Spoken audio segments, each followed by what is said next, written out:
企有冇晾衫繩係就嚟斷呢？嗱，呢一個晾衫繩呢就嚟斷啦。咁我哋呢就要諗諗點處置。咁我就喺網度呢，就喺 Facebook 度發問，啲人就教我就去買一啲威亞，即係鋼絲。咁我就喺淘寶買咗2mm 嘅威亞，但記住要有膠管套住嘅。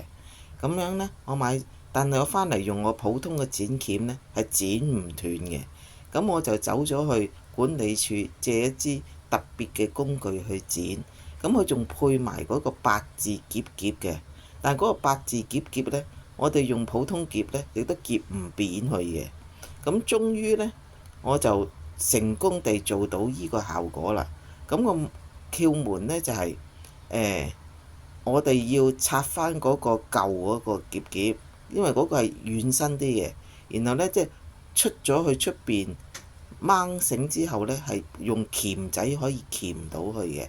咁我只係用咗3個半人民幣買咗10米鋼絲，搞掂咗。祝大家都有食。